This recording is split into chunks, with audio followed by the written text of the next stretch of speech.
There is a moment that feels like progress, but quietly reshapes the entire trajectory of a person's financial life, and it often arrives without any dramatic change in income or circumstance, just a subtle shift in comfort, where bills are paid on time, small desires are easily satisfied, and financial stress becomes less visible, creating the impression that things are finally working. Yet beneath that surface, a system begins to lock into place. This is what can be described as the middle-class comfort trap, not a failure of discipline or intelligence, but a predictable pattern formed by the interaction between income stability, psychological relief, and incremental lifestyle expansion, where the absence of pressure slowly replaces the urgency to build long-term leverage, and comfort becomes the new baseline rather than a temporary phase. At first, the changes are almost invisible. A slightly better apartment, a more reliable vehicle, occasional dining without hesitation, subscriptions that feel justified, and conveniences that save time. Each decision reasonable in isolation,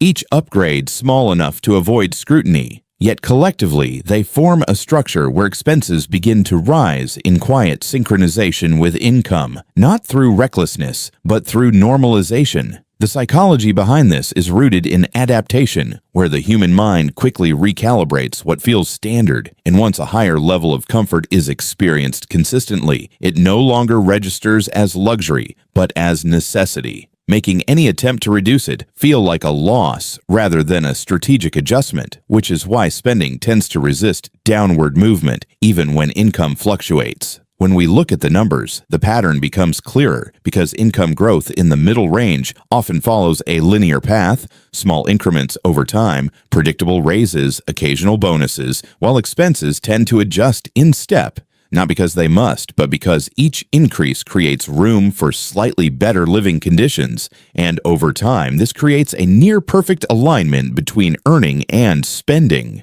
What makes this alignment particularly significant is that it leaves very little margin for capital accumulation, not because saving is impossible, but because it becomes psychologically deprioritized as immediate quality of life improvements feel more tangible than distant financial security, and the system quietly shifts from wealth building to lifestyle maintenance. From a mathematical perspective, this is less about absolute income and more about the ratio between surplus and consumption, because wealth is not built on how much is earned, but on how much remains consistently unconsumed and is allowed to compound. And in the comfort zone, that surplus tends to shrink or stabilize at low levels, slowing the rate at which meaningful assets can grow. Over longer periods, this creates a divergence between two individuals with similar incomes, where one maintains a controlled baseline and allows surplus to scale, while the other continuously adjusts lifestyle upward. And although both may appear equally stable in the short term, their financial trajectories begin to separate in ways that only become visible years later. Zooming out, this pattern is not just individual but systemic, because modern economies are structured to encourage steady consumption,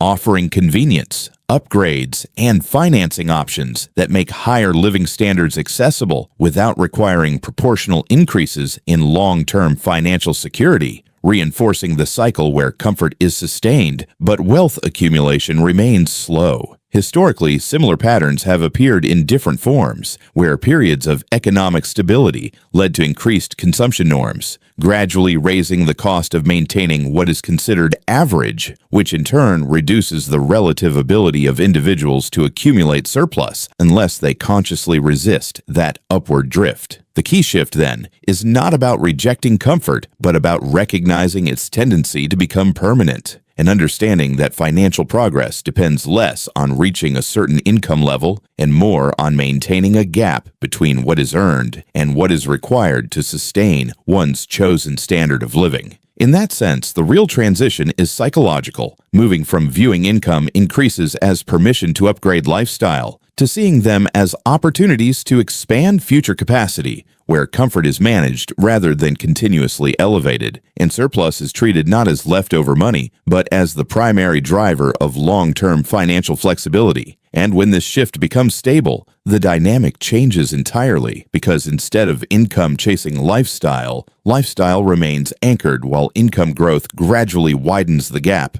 allowing time and compounding to work in the background, quietly transforming what once felt like stability into something far more resilient.